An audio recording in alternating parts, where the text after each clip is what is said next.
Buka Alkitab kita sama-sama. Hari ini kita melanjutkan pembahasan kita tentang 33 tugas gereja di akhir zaman. Dan salah satu tugas yang cukup penting yang harus kita mengerti adalah memelihara diri. Banyak orang melupakan ini. Bahkan banyak orang menyerang ini, apa maksudnya? Anak Tuhan harus memelihara diri, tugas gereja di akhir zaman memelihara diri, apa maknanya? Minggu lalu sudah saya bahas, salah satu yang harus kita percaya, bahwa peperangan rohani adalah bagian yang tidak terpisahkan dari iman Kristen kita. Makanya Paulus bilang begini, tidak ada yang bisa memisahkan aku dari kasih Kristus. Ketelanjangankah, pedangkah, malapetaka, mara bahaya. Sebab di dalam Kristus, kita lebih daripada orang-orang yang menang. Berarti saudaraku yang kasih dalam Tuhan, kita harus menjaga diri, memelihara diri. Untuk tidak menjadi korban intimidasi iblis. Kita harus memelihara diri, menjaga diri. Supaya kita tidak dipermainkan oleh kuasa kegelapan. Supaya tidak terpisah dari kasih Kristus. Supaya tidak disesatkan oleh ilah zaman ini. Tapi kita harus mengawasi diri, memelihara diri. Supaya kita tetap hidup di dalam kehendak Allah yang sempurna. Haleluya, ini kita mau belajar hari ini. Buka Alkitab kita sama-sama. Yudas pasal 1. Ayat 17 sampai ayat yang ke-23. Di bawah judul perikop, nasihat-nasihat untuk meneguhkan iman. Tetapi kamu saudara-saudaraku yang kekasih, ingatlah akan apa yang dahulu telah dikatakan kepada kamu oleh rasul-rasul Tuhan kita, Yesus Kristus. Sebab mereka telah mengatakan kepada kamu menjelang akhir zaman akan tampil pengejek-pengejek yang hidup menuruti hawa nafsu kefasikan mereka. Di akhir zaman ada banyak kelompok kekristenan. Dan saya temukan di akhir zaman ada sebuah kelompok kekristenan yang sangat aneh. Yang mau baca Alkitab hanya pernyataan Yesus. Mereka berkata rasul-rasul banyak salahnya. Waduh.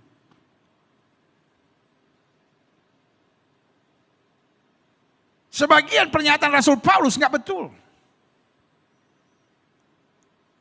Sebagian pernyataan yang lain itu nggak betul. Waduh.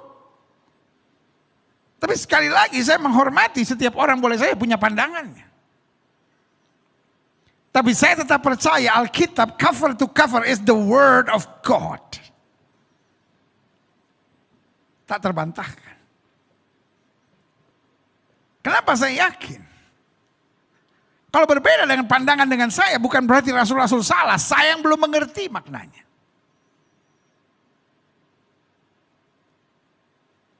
Kenapa? Karena seringkali saya coba pahami rasul-rasul dengan cara pandang saya sendiri.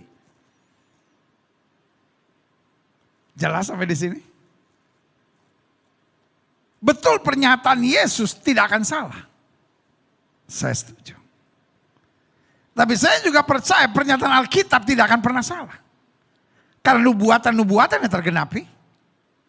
Aturan-aturan moralnya luar biasa. Apa yang disampaikan sangat berarti buat kita hari-hari ini. Coba lihat. Tapi kamu saudara-saudara yang kekasih, ingatlah apa yang dahulu telah dikatakan kepada kamu oleh rasul-rasul Tuhan kita Yesus Kristus. Sebab mereka telah mengatakan kepada kamu menjelang akhir zaman. When is it? Now.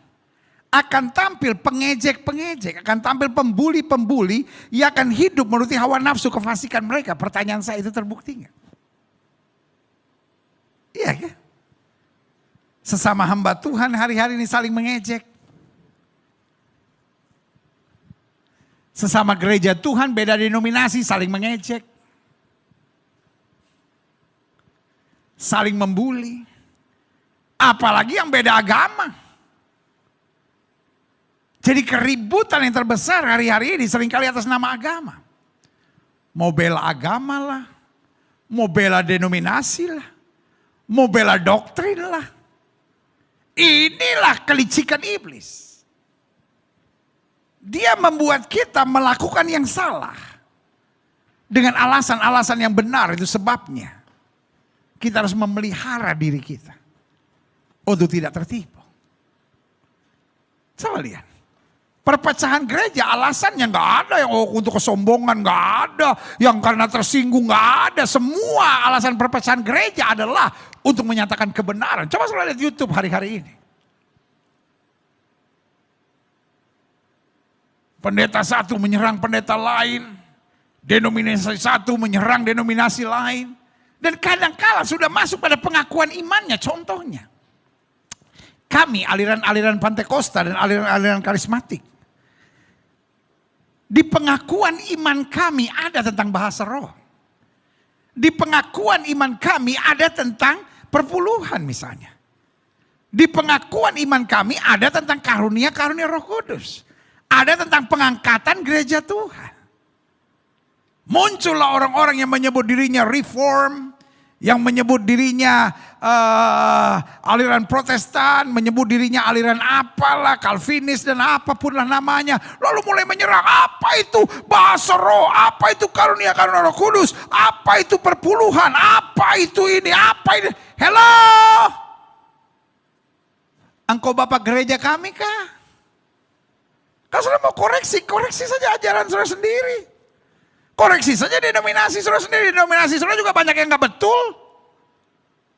Biarkan kami mengembangkan pelayanan kami. Belum lagi kelompok-kelompok karismatik, kelompok-kelompok Pentakostal. Mulai menyerang yang lain. Apa itu gereja gak ada Roh Kudus? Apa itu? Padahal itu adalah pengakuan imannya mereka. Saudara yang kasih dalam Tuhan, boleh gak sih? Gak usah lintas kiri kanan gitu. Awasilah ajaranmu sendiri kata Alkitab. Tapi saya perhatikan, nah ini dia fenomenanya. Saya lihat beberapa orang. YouTube channelnya kalau dia khotbah sendiri nggak ada yang nonton. Tapi kalau dia nyerang orang, wah banyak yang nonton, ribuan. Jadi kelihatannya dia menikmati, bukan mau beritahukan kebenaran. Ini yang Alkitab bilang. Di akhir zaman akan tampil pengejek akan menuruti hawa nafsu kefasikan mereka. Fasiknya bukan itu kebenaran. Kebenarannya itu hanya tamengnya. Kebenaran itu hanya hawa nafsunya. Tapi sebetulnya dia bahagia, dia bangga karena lihat apa? Wah yang nonton banyak, hello.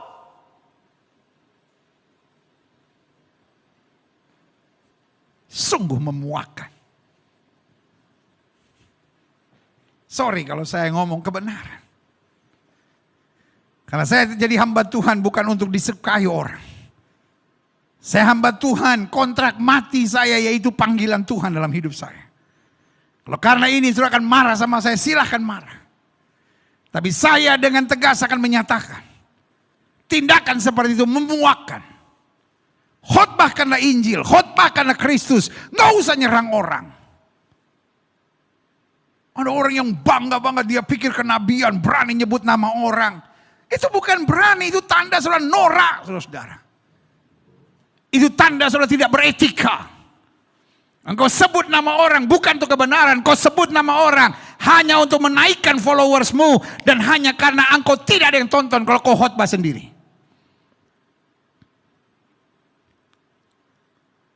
Iya kan?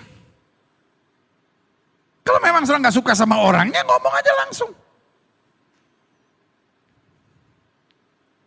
Ngerti maksud saya? Tapi engkau begitu menikmati tindakan memuakkanmu itu. Karena kalau engkau nyebut nama orang, sikat orang, itu bukan karena keberanianmu. Itu hanya menunjukkan kebodohanmu. Seperti orang gak sekolah. Saya bangga. Saya sekolah di Seminari Bethel Indonesia. Sekarang namanya STTBI. Sekolah Tinggi Teologi Bethel Indonesia. Dulu namanya LPTBJ, Lembaga Pendidikan Teologi Bethel Jakarta, LPTBJ. Dulu sempat namanya ITKI, Institut Teologi dan Keguruan Indonesia, tapi selalu namanya adalah Seminari Bethel. Dan guru-guru saya mengajar. Thank God for them. Belajar jadi hamba Tuhan yang beretika. Gak usah nyerang orang. Gak usah sebut nama orang. Kalau memang pengajarannya sangat bermasalah, cukup ngomong pengajarannya, bukan orangnya. Karena peperangan kita bukan melawan darah dan daging, tapi penguasa-penguasa di udara. Setan yang harus kita bongkar. Bukan orang yang harus kita permalukan. Jadi buat saudara-saudara yang di channel YouTube saudara, senang nyebut nama orang, itu bukan menunjukkan keberanian saudara. Itu hanya menunjukkan kebodohan saudara. Dan itu juga menunjukkan bahwa sekolah teologi yang saudara dididik di dalamnya tidak mengajar etika dengan baik. Sekali lagi, saya bangga untuk sekolah yang saya belajar. Seminari Bethel, Petamburan, Jakarta. Saya bangga guru-guru di sekolah teologi yang olehnya kita bangun dan bentuk, yaitu STT Global Glow Indonesia. Mengajar hal yang sama. Tidak usah mempermalukan orang. Kalau ajarannya sangat bermasalah, bukan berbeda. Berbeda ajaran itu normal. Tapi kalau ajarannya bermasalah, boleh beri pandangan untuk pandangannya. Bukan permalukan orangnya. Saya bangga buat sekolah-sekolah teologi yang masih mengajarkan etika pelayanan yang bertanggung jawab. Bukan etika liar. Demi menambah followers. Demi menciptakan sensasi-sensasi murahan. Supaya akhirnya dikenal, wah hebat ya. Padahal saudaraku yang kasih dalam Tuhan. Kita hanya hamba yang tidak berguna. Tetapi apa yang terjadi hari-hari ini? Bukan membuat kita frustasi. Saudara-saudara yang bilang, aduh pendeta kok bingungnya hari-hari ini pendeta saling menyerang, saling menjatuhkan. Aduh denominasi satu menyerang denominasi yang lain. Enggak perlu kecil hati, itu menunjukkan firman Tuhan itu benar dan luar biasa. Karena firman Tuhan bilang akan tampil pengejek-pengejek. Jadi orang yang kerjaannya hanya mengejek hamba Tuhan lain, mengejek denominasi lain, mengejek doktrin yang lain. Saudaraku yang kasih dalam Tuhan, saya beri nama. Engkau bagian yang ditulis oleh Yudas pasal 1 ayat yang ke-18. Menjelang akhir zaman akan tampil pengejek-pengejek. Yang akan hidup menurut hawa nafsu kefasikan mereka. Dan jelas ayat yang ke-19, thank God for the Bible. Alkitab selalu punya jawaban untuk segala situasi. Kalau kita nggak banyak gali Alkitab, kita akan kecewa. Kenapa sih hamba-hamba Tuhan sekarang kok di akhir zaman dengan YouTube-nya, dengan channel-channel media sosialnya nyerang sana, nyerang sini. Karena Alkitab sudah ngomong itu akan terjadi. Mereka, kata Alkitab ayat 19, Allah pemecah belah yang dikuasai hanya oleh keinginan-keinginan dunia ini yang hidup tanpa Roh Kudus. Pertanyaan saya, kira-kira ayat 18 sampai 19 ini ngomong tentang apa? Ngomong tentang orang yang belum bertobat? Ngomong tentang penjahat-penjahat dunia? Tidak. Ini ngomong tentang intern kekristenan itu sendiri. Karena kalau penjahat bukan bicara tentang Roh Kudus, tetapi ini bicara tentang apa? Orang-orang percaya yang dikuasai oleh daging dan dunia ini. Jadi kalau sudah lihat gereja satu menyerang gereja lain, pendeta satu menghina, mengejek pendeta yang lain. Kita tahu jawabannya di mana, di firman Tuhan. I'm proud of my Bible. Saya bangga dengan Alkitab yang saya pegang. Karena itu, ada banyak channel yang menyerang. Pendeta Gilbert begini, pendeta Gilbert begini. Biarin aja, saya nggak akan pernah nyerang balik.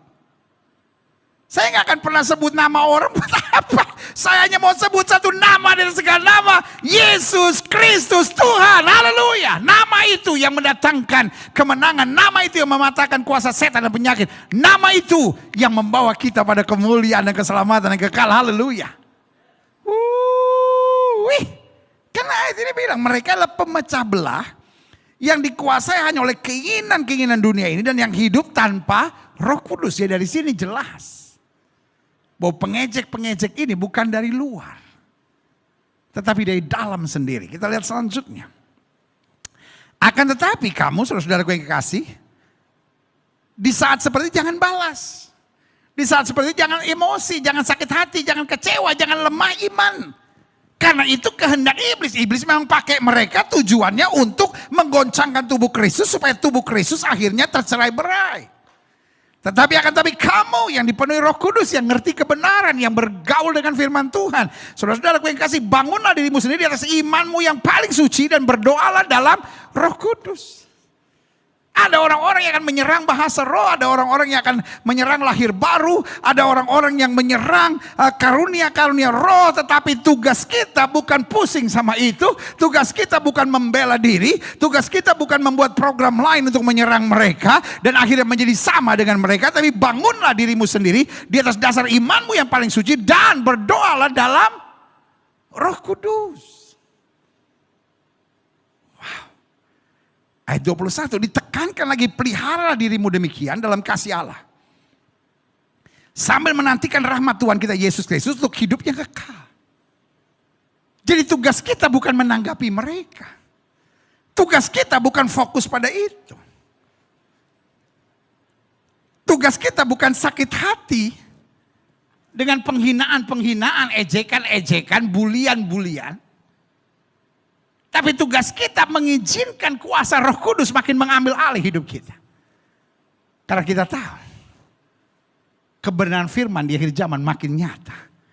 Makanya ayat 21 ditekankan sekali lagi, peliharalah dirimu demikian. Yang setuju sama saya, taruh dalam pikiran saudara, saya harus memelihara diri. Setelah itu kita ucapkan bersama-sama, saya harus pelihara diri saya. Amin. Ayo ketik di live chat saudara, di kolom komen saudara, saya harus pelihara diri. Karena itu firman Tuhan, pelihara dirimu demikian dalam kasih Allah. Supaya kita tetap mengasihi, mengampuni, melakukan perintah Tuhan. Sambil menantikan rahmat Tuhan kita Yesus Kristus. Berjaga diri, jangan sampai kata Alkitab, jangan sampai aku memberitakan Injil tapi aku ditolak. Klik. Selanjutnya. Ayat 27. Ayat 22 maksud saya. Tunjukkanlah belas kasihan kepada mereka yang ragu-ragu. Iya kan? Orang yang gak sungguh-sungguh dalam kebenaran. Orang yang kerjaannya cuma lihat masalah. Kalau lihat gereja lain lihat kekurangannya. Lihat pendeta lain lihat kekurangannya. Ya kan? Dari khotbah pendeta yang 1 jam misalnya atau 45 menit. Ada 40 hal atau ada 40 menit hal-hal yang membangun buat dia gak penting. Tapi ada 3 menit, 4 menit yang bisa jadi polemik. Wah, bahagia betul. Kenapa? Karena dia dapat program alasan untuk menyerang, menjatuhkan siapa tahu. Yang nonton saya cukup banyak. Saya sangat miris dengan fenomena ini. I love them all. Kadang-kala secara daging saya emosi, ini kok nama saya disebut-sebut, kenapa sih? Tapi pas saya lihat, ya ampun kesian juga sih kalau dia khotbah sendiri yang nonton 300, 600, 1000 gitu ya kan. Tapi kalau dia sebut nama saya, wah bisa 7.000, 15.000, ya udahlah beramal sajalah. Iya kan? Nah makanya lihat, tunjukkan belas kasihan kepada mereka yang ragu-ragu. Sama dirinya aja mereka gak yakin, sama khotbahnya mereka gak yakin. Karena itu harus pakai nama orang. Loh kalau kita yakin sama khotbah kita sendiri, ya khotbahkan aja firman Tuhan. Terus saudara tuh ngomongin pendeta, terus lu tuh siapa? Mahkamah Agung Kristen. Siapa? Siapa yang ngangkat saudara jadi hakim di atas segala hakim? Terus kita mesti dengerin saudara gitu, bahwa yang paling baik adalah saudara. Enggak juga lah. Kita tahu kok kalau sesat. Cuma saudara aja kan yang siapa aja dibilang sesat. Pokoknya yang bukan lu sesat. Yang beda doktrin sama saudara sesat. Buat saya. Saudara mungkin hebat. Tapi norak. Saudara mungkin hebat tapi buat saya. Gayanya. Kampungan banget gitu. Karena otak saudara sempit, itu yang saya bilang. Mempermalukan sekolah teologi di mana saudara belajar. Itu hanya menunjukkan sekolah teologi saudara tidak mengajarkan etika yang baik. Atau mungkin sekolah teologi hanya mengajarkan yang baik, cuman saudaranya aja. Yang tak miring-miring kata orang. Tetap miring-miring saudara. Karena Alkitab ajarkan tunjukkan belas kasihan kepada mereka yang ragu-ragu. Dia seperti gak yakin kalau dia khotbahkan Kristus akan ada banyak yang dengar. Dia gak yakin kalau dia khotbahkan firman ada banyak yang menerimanya.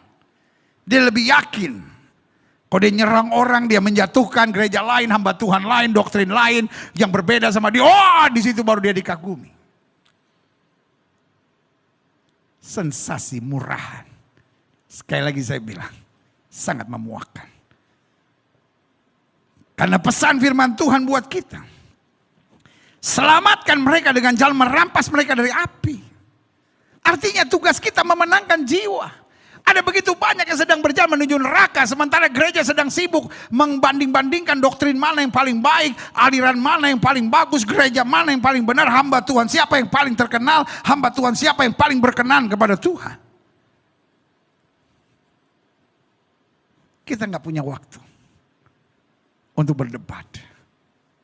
Ini waktunya kita selamatkan mereka dengan jalan melampas mereka dari api. Tunjukkanlah belas kasihan yang disertai ketakutan pada orang-orang lain juga. Saling berbagi, saling membantu. Kita bersyukur. Gereja kita, Gereja Bethel Indonesia Global Fellowship Center, tidak terpanggil untuk adu debat dimanapun. Tapi gereja kita terpanggil untuk memenangkan jiwa. Kita bersyukur dari awal pandemi sampai sekarang setiap hari kita masih bagi makanan. Kita masih mengulurkan tangan. Betul, we cannot do all. Kita nggak bisa buat semuanya. Tapi at least we do the best that we could. Kita buat yang terbaik yang kita bisa buat. Thank God untuk setiap jemaat. Thank God kerjasama kita dengan tim kamu hebat. Yang terus berbuat sesuatu. Saya bersyukur. Sampai hari ini semua bisa jadi. Yang pertama karena Tuhan Yesus. Yang kedua karena tim pelayanan yang hebat. Dan yang ketiga karena jemaat Tuhan diberikan hati yang rindu melihat jiwa-jiwa diselamatkan. Tunjukkanlah belas kasihan yang disertai ketakutan pada orang lain juga. Dan bencilah pakaian mereka yang dicemarkan oleh keinginan-keinginan dosa. Bukan orangnya yang kita benci, tapi pakaiannya yang dicemarkan oleh keinginan-keinginan dosa. Orangnya kita tetap sayang, orangnya tetap kita doakan. Tapi pakaian kebencian yang mereka tebarkan di mana-mana, itu yang harus kita kritik. Itu yang harus kita ingatkan. Supaya kita jangan menjadi sama. Karena tugas kita membawa damai. Tugas kita membawa berita Injil. Tugas kita menyatakan kasih. Dan tugas kita untuk meninggikan satu nama dan segala nama, Yesus Kristus Tuhan. Haleluya!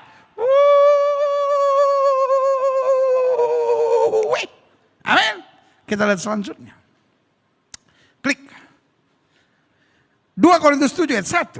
Saudara-saudaraku yang kekasih, karena kita sekarang memiliki janji-janji itu. Sama-sama bilang sama saya hidup karena janji Tuhan. Janji manusia banyak melesetnya, bos. Janji manusia banyak mengecewakannya, bos. Kalau saudara hidup hanya berpegang pada janji manusia, saya mau bilang hidup ini penuh dengan air mata. Masa nggak cukup kekecewaan yang sudah kita jalani karena terlalu berharap sama janji manusia. Janji manusia bisa meleset, dan kalau manusia meleset pada janjinya bukan karena dia jahat, tapi kalau manusia meleset pada janjinya karena dia terbatas dan tidak maha kuasa. Tetapi kalau kita berpegang pada janji Tuhan, langit dan bumi boleh lenyap, firman Allah tinggal tetap. Haleluya. Yes. Sama-sama bilang saya pegang janji Tuhan. Dengar, saudara-saudaraku yang kekasih, karena kita sekarang memiliki janji-janji itu, marilah kita menyucikan diri kita dari semua pencemaran jasmani dan rohani. Artinya we will be serious with God. Ini waktunya untuk kita serius dengan Tuhan. Bebaskan diri kita dari semua pencemaran jasmani dan rohani. Dan dengan demikian menyempurnakan kekudusan kita dalam takut akan Allah. Ini yang saya bilang, pelihara diri. Memelihara diri berarti melepaskan diri dari pencemaran jasmani dan rohani. Menyucikan diri kita dan menyempurnakan kekudusan kita dalam takut akan Tuhan. Saudara-saudara yang sakit hati, karena ada orang berjanji lalu meleset. Mungkin orang itu adalah suamimu, mungkin orang itu adalah istrimu. Mungkin orang itu adalah orang tuamu. Ini yang pahit ini. Mungkin orang itu adalah mantan lu. Sekali lagi. Kalau orang berjanji dan tidak menepati, itu bukan tanda bahwa dia jahat. Ada juga sih yang gak benar. Tapi itu hanya tanda bahwa mereka terbatas. Tapi kalau Tuhan berjanji, janjinya ya dan amin dalam hidup kita. Haleluya. Klik. Saya catat di sini. Pada dasarnya Tuhan mau kita memelihara diri kita. Karena itu salah satu tugas gereja di akhir zaman, memelihara diri. Bagaimana kita bisa pelihara kawanan domba yang Tuhan perintahkan buat kita kalau kita nggak bisa memelihara diri? Ngerti nggak mau saya? Bagaimana saya bisa mengajar orang untuk kuat sementara saya tidak bisa menguatkan diri saya? Bagaimana saya bisa memerintahkan orang, mendorong orang untuk rajin sementara saya malas? Jadi saya harus pelihara diri supaya saya bisa memelihara kawanan domba yang Tuhan percayakan. Jadi pada dasarnya Tuhan mau kita memelihara diri kita. Saya catat di sini beberapa hal. Yang pertama, pelihara dalam hal apa? Agar kita semakin bertumbuh dan menjadi dewasa dalam iman serta dalam kehidupan. Berkali-kali Yesus dalam pelayanan berkata, besar imanmu jadi kepadamu seperti yang kau percaya. Makanya salah satu doa murid-murid adalah tambahkan iman kami. Yesus bilang iman sebesar biji sesawi.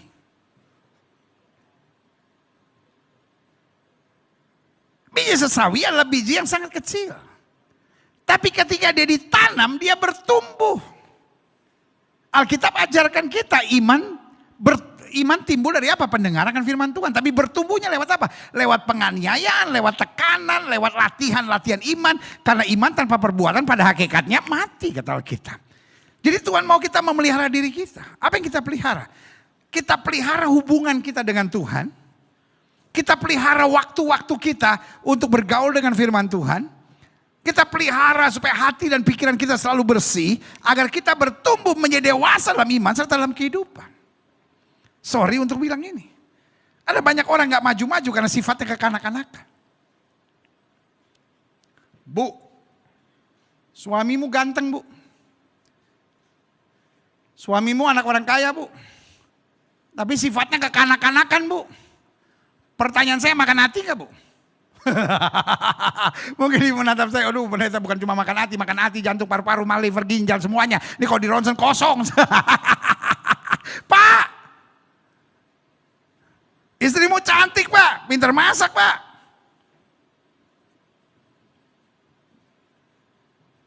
Tapi sifatnya kekanak-kanakan pak. Ada masalah sedikit ngambek pulang ke rumah mamanya. Udah di rumah mamanya terus minta jemput. Bapak emosi. Lalu pergi sendiri ya pulang sendiri dong. Halo. Makanya siapa yang boleh menikah hanyalah orang dewasa. Adik-adik muda dengar. Kalau kau masih bersifat kekanak-kanakan jangan pacaran. Nyusahin anak orang.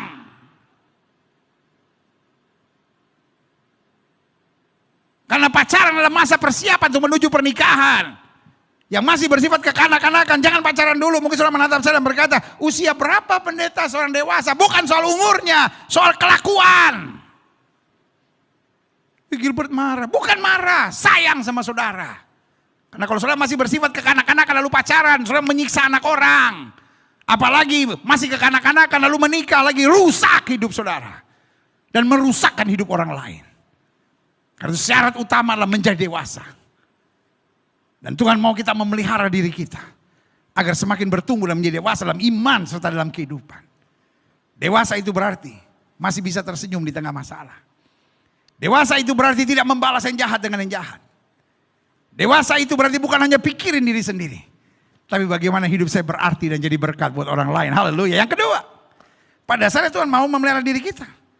Agar dapat diandalkan dalam kehidupan serta dipercaya oleh Tuhan. Itu penting. Jangan jadi suami yang menyusahkan orang. Jangan jadi istri yang cuma jadi beban. Cuma nuntut, cuma kritik, cuma nyatakan kesalahan, cari-cari kekurangan. Itu yang saya bilang, troublemaker, saudara. Kayaknya Gilbert hari ini moodnya kurang bagus nih. Kita semua lagi diomel-omelin.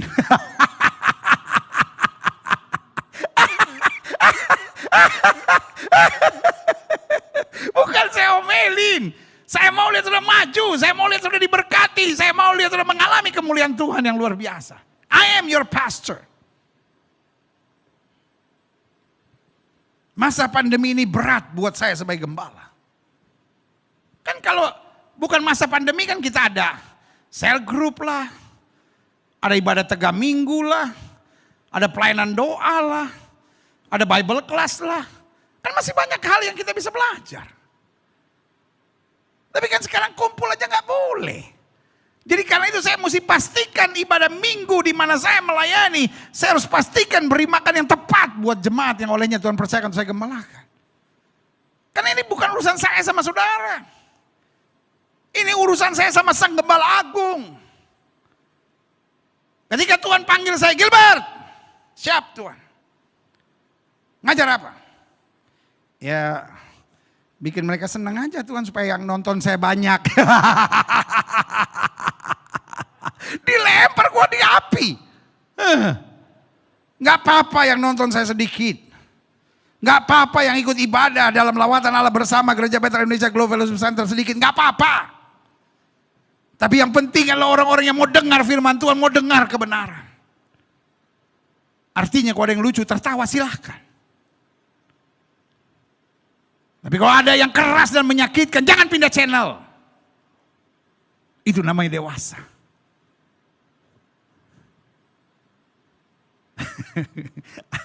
Saya perhatiin kan sekarang zaman medsos ini atau zaman ibadah online ini kan kita gampang kan ikutin pendeta-pendeta gitu. Saya lihat ada pendeta yang dari awal sampai akhir khotbahnya marah-marah terus.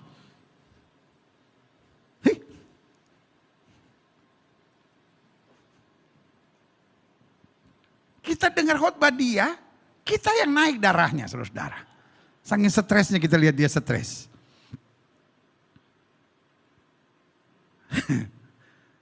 Gereja kita betul.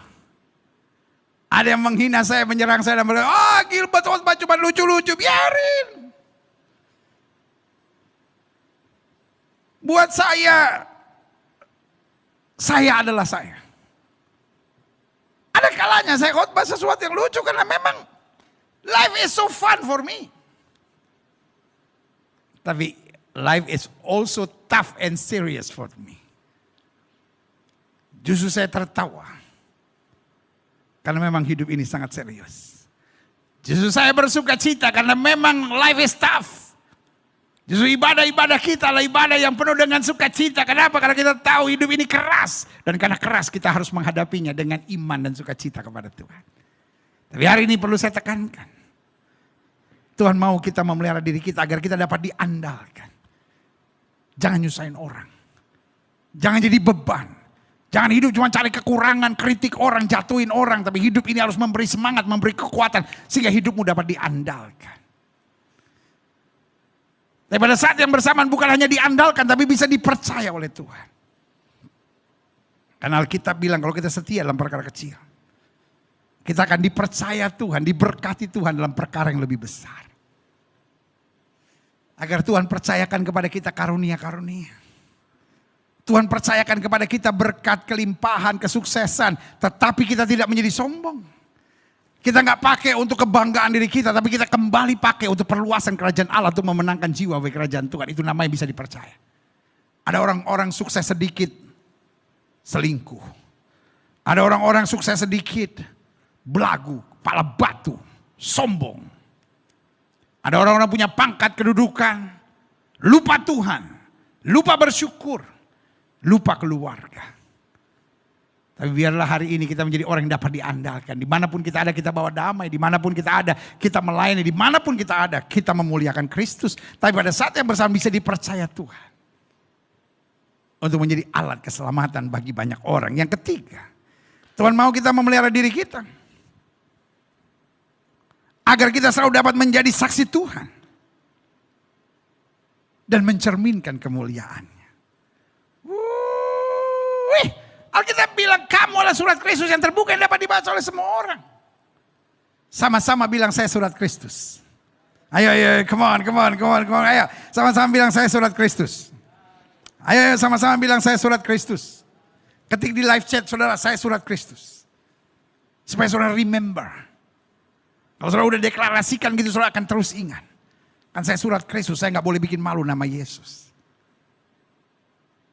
Kalau kita yang sudah percaya, mau tahu banyak tentang Yesus, kita hidup dengan doa dan kita hidup dengan firman. Kita bergaul dengan Tuhan.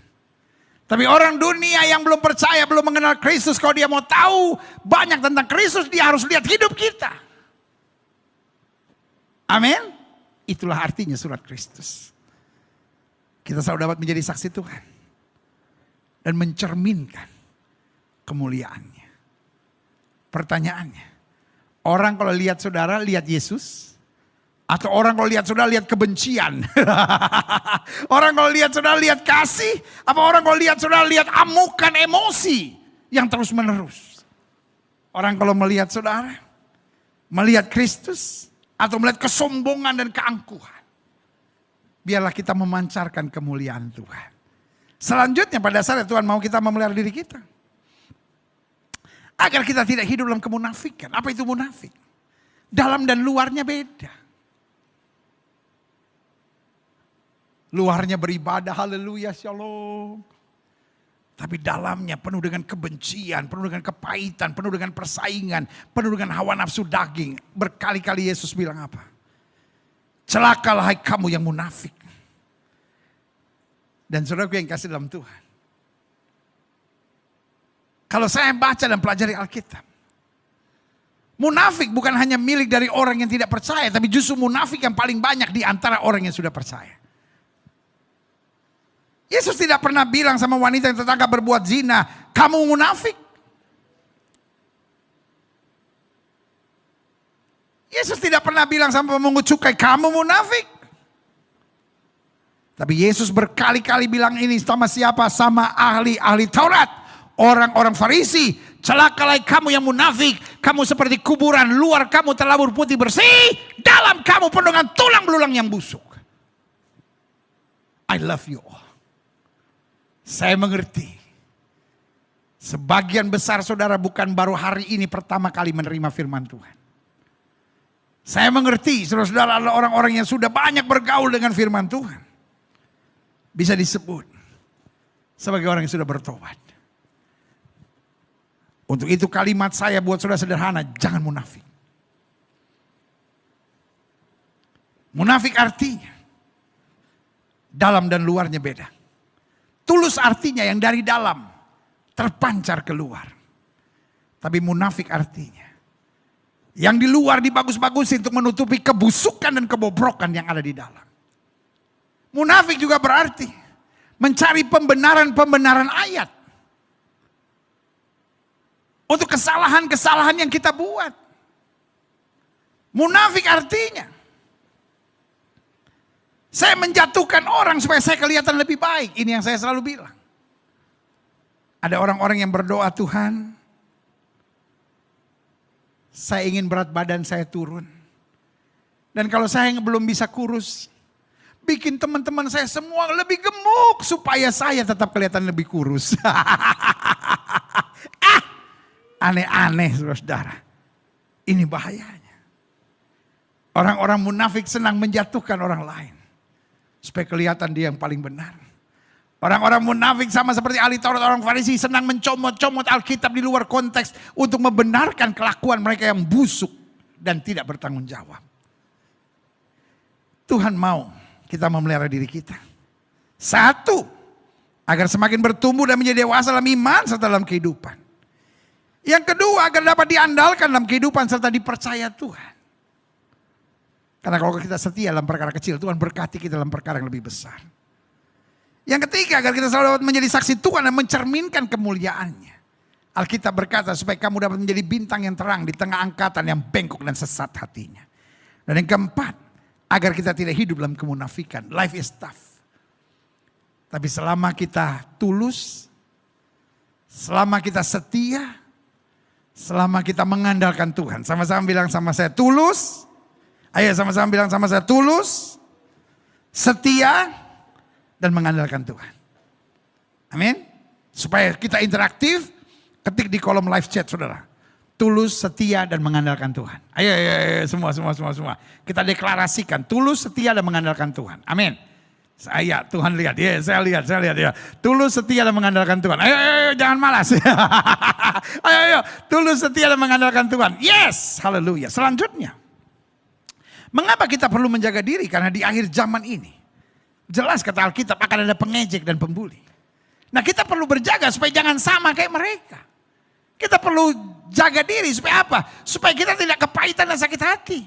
Kita perlu jaga diri supaya kita tidak membalas. Kita perlu jaga diri supaya kita tetap fokus pada Injil dan salib Kristus yang setuju, katakan amin. Pengejek, pembuli, kata Alkitab jelas. Mereka adalah pemecah belah. Dan kalau pemecah belah, pertanyaan saya, kira-kira datang dari Tuhan nggak? Ini yang saya bilang. Mereka ditipu oleh iblis. Dengan konsep yang kelihatan baik, dengan judul yang kelihatan baik. Oh, mau mengkoreksi ajaran, mau begini. Tapi intinya dipakai setan untuk menjadi roh pemecah belah. Tapi kita perlu jaga diri. Supaya jangan jadi sama dengan mereka. Supaya kita dikuasai dengan kebencian, sakit hati. Supaya kita tidak kecewa. Supaya kita tidak fokus membalas. Tapi fokus kita tetap jiwa-jiwa. Yes. Yang kedua. Mengapa kita perlu menjaga diri di akhir zaman ini? Akan ada banyak orang hidup dalam hawa nafsu kefasikan. Makanya Alkitab bilang pisahkan dirimu dari mereka. Makanya Alkitab bilang. Pergaulan yang buruk menghancurkan kebiasaan yang baik. Makanya Alkitab bilang kuduskan dirimu. Bersihkan dirimu dari pencemaran jasmani dan rohani. Karena di akhir zaman jelas kita perlu menjaga diri. Orang sekarang nganggap berzina itu biasa kok. Orang sekarang nganggap gugurin kandungan aja biasa. Orang sekarang nganggap lakukan hubungan seks sebelum nikah itu biasa. Orang sekarang nganggap cerai itu biasa. Yang penting alasannya jelas kok. Orang sekarang menganggap onani dan masturbasi itu biasa kok. Orang sekarang menganggap film cabul itu biasa kok. Kita harus jaga diri kita. Karena dunia ini banyak orang akan hidup dalam hawa nafsu dan kefasikan. Yang ketiga, mengapa kita perlu menjaga diri? Karena di akhir zaman ini akan ada roh yang menghadirkan pemecah belah. Ini dia. Ini yang kita sedang harus lawan. Alkitab bilang, kerajaan yang saling menyerang tidak akan bertahan. Hal yang selalu paling menyedihkan buat saya. Kalau saya ke Turki, saya melihat sebuah bangunan yang sangat istimewa. Namanya Hagia Sophia. Dalam bahasa Yunani, Hagia Sophia. Sophia itu artinya hikmat. Hagia itu artinya yang tertinggi. Kenapa hikmat tertinggi? Karena ini bangunan zaman abad ke-4, ke-5, ke-6. Yang sudah sangat luar biasa di zaman itu. Dibangun oleh gereja timur. Tapi kemudian masuk abad ke-7 dan abad ke-8.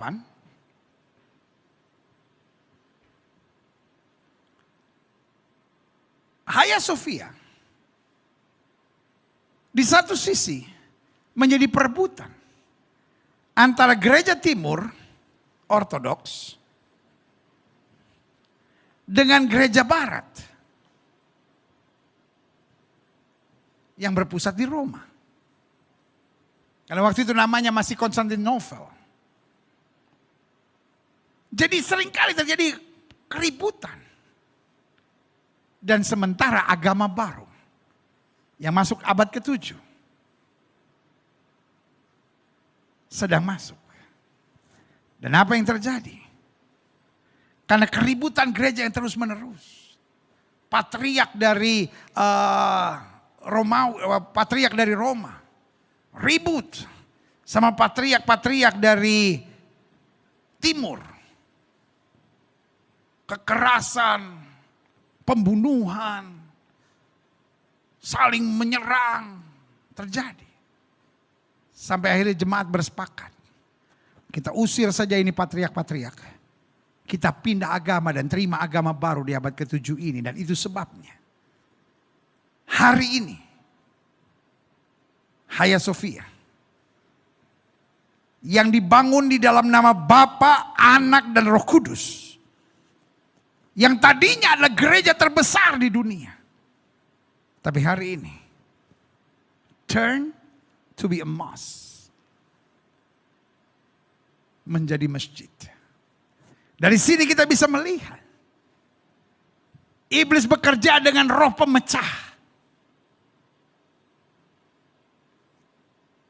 supaya banyak orang menjadi kecewa, banyak orang luka hati. Dan kalau kita melihat Konstantinopel, atau hari ini namanya Istanbul, yang tadinya adalah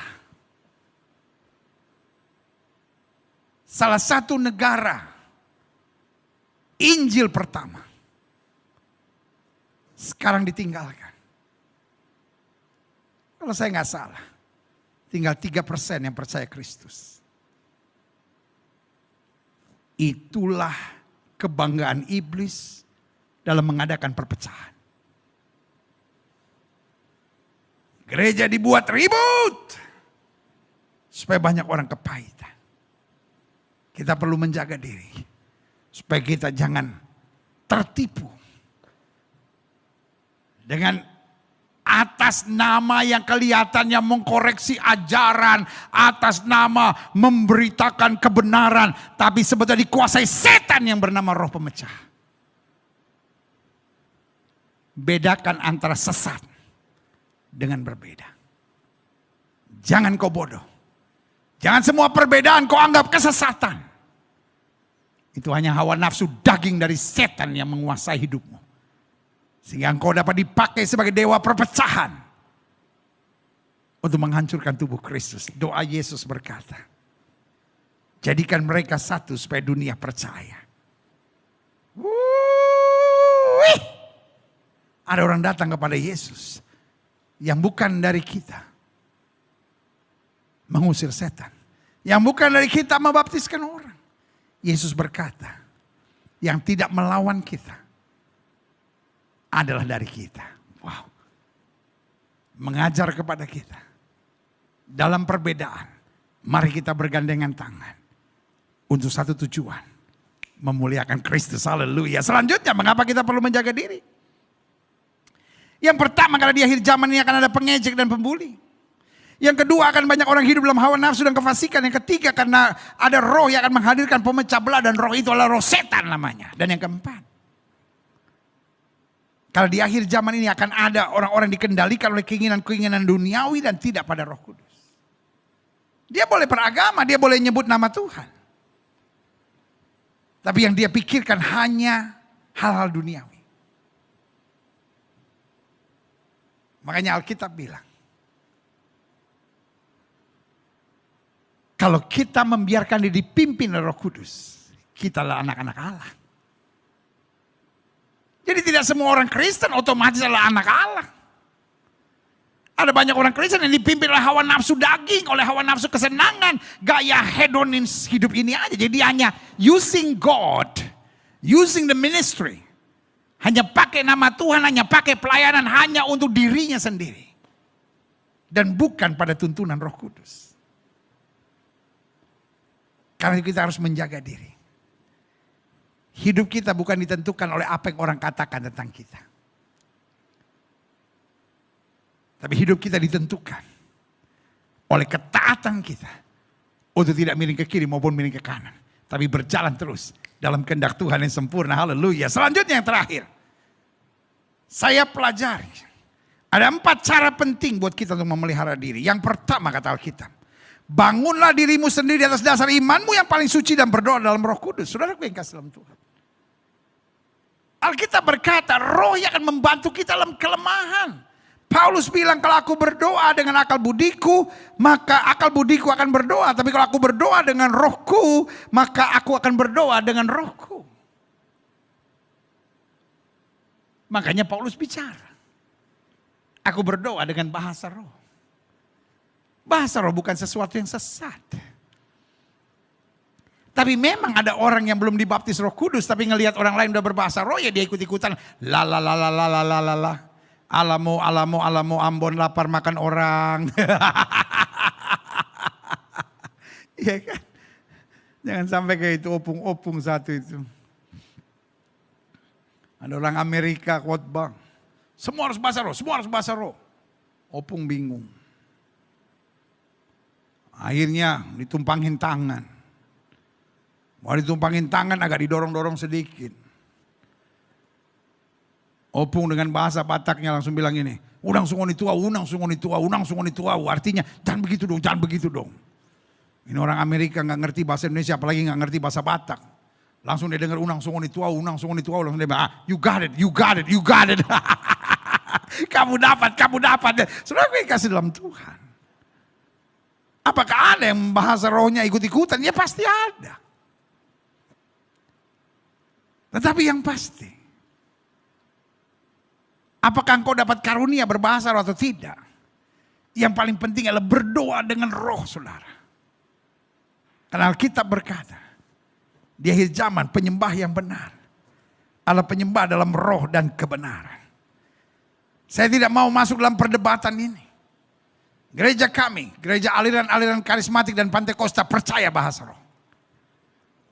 Kalau ada saudara-saudara yang mau menentang, silahkan, itu kan urusan saudara. Memang saudara adalah gereja yang berbeda, saudara-saudara, makanya saudara tidak percaya, nggak apa-apa juga kan. Saudara mau gonggong gimana pun, apa bahasa roh sesat, silahkan. Yang berbahasa roh tetap akan berbahasa roh, yang gonggong tetap akan gonggong. Dan kita pegang pepatah yang berkata, biarkan anjing menggonggong, kafilah berlalu. Jadi yang banyak gonggong biasanya anjing. Tapi yang berlalu itu kafilahnya. Jangan bilang saya bilang saudara anjing. Enggak, itu pepatah peribahasa. Kok gue yang salahin? Kan peribahasa.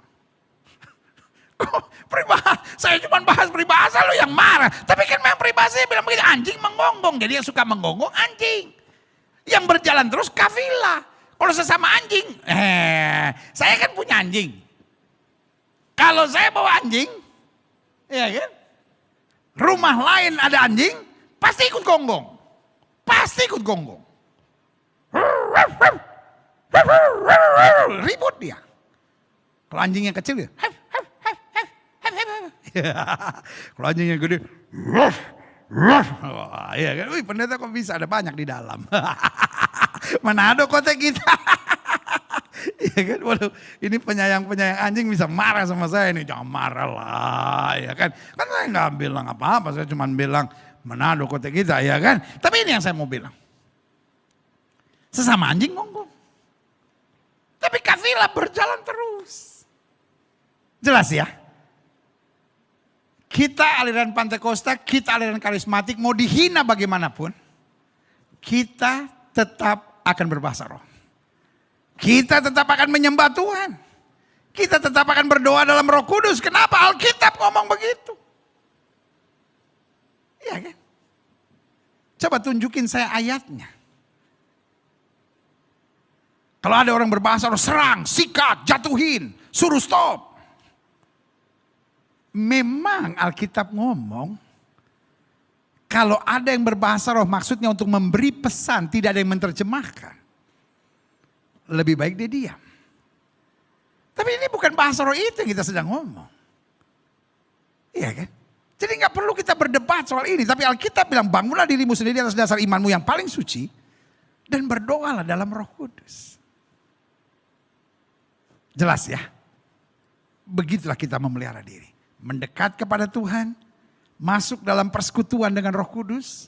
Roh yang akan membantu kita dalam kelemahan tatkala kita tidak tahu bagaimana berdoa. Yang kedua, cara kita memelihara diri, tunjukkan belas kasihan kepada yang membutuhkan serta mereka yang ragu-ragu. Don't be egoistic Christian. Jangan jadi orang Kristen yang egois. Yang penting saya masuk surga.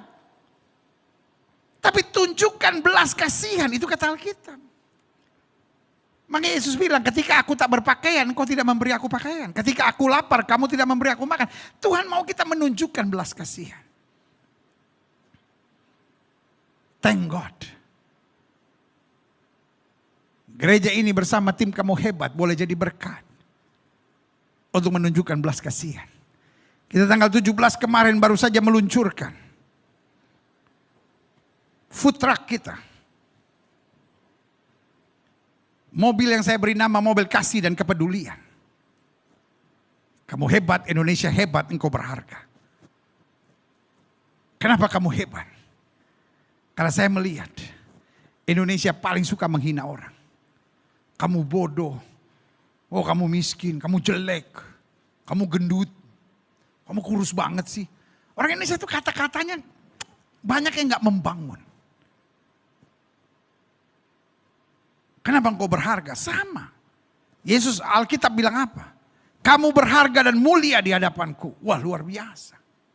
Kenapa Indonesia hebat? Karena kita berdoa dan kita percaya ada berkat Tuhan. Makanya food truck kita atau mobil kasih kepedulian kita yang setiap hari direncanakan akan selalu membawa 1.000 sampai 2.000 paket makanan. Dan selanjutnya kita akan terus kembangkan sampai ada pengobatan gratis dan lain-lain. Bantu doa, saudara. Karena saya mengerti firman Tuhan, cara kita memelihara diri sebagai orang percaya bukan sibuk melihat masalah, persoalan gak akan selesai-selesai. Tapi kita yang pertama bangun diri sendiri atas dasar iman yang paling suci dan berdoa dengan Roh Kudus. Yang kedua, tunjukkan belas kasihan kepada yang membutuhkan serta mereka yang ragu-ragu di akhir zaman. Tugas kita menabur. Kita menabur bukan supaya orang masuk Kristen, tapi kita menabur supaya kasih Kristus nyata kepada setiap orang. Amin. Yang ketiga, cara kita memelihara diri. Berjuang terus untuk selamatkan mereka dengan jalan merampas mereka dari api, kata Alkitab. If you have really the love of Christ, kalau engkau sungguh-sungguh punya kasih Kristus, engkau tidak tahan melihat orang menuju neraka. Alkitab jelas bilang, Yesus sendiri yang ngomong, akulah jalan kebenaran dan hidup, tidak seorang pun sampai kepada Bapa jika tidak melalui aku. Kalau orang menuju neraka, lalu kita tidak memberi nasihat, kata Alkitab, darahnya akan tertanggungan kepada kamu. Tapi kalau kita sudah mengabarkan Injil, mereka menolaknya, lalu itu hak mereka. Amin. Ini waktunya. Gereja Tuhan bukan fokus pada masalah. Gereja Tuhan bukan fokus saling menyerang.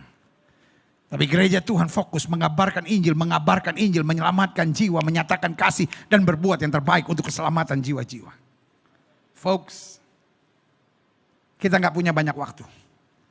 Tapi yang kita tahu orang banyak sedang menuju pada neraka. Mari kita punya hati untuk selamatkan mereka dari neraka berapapun harganya. Apapun harus yang kita korbankan. Karena tugas kita pergi beritakan Injil kepada setiap makhluk. Yang keempat, yang terakhir, saya undang pemain musik maju ke depan.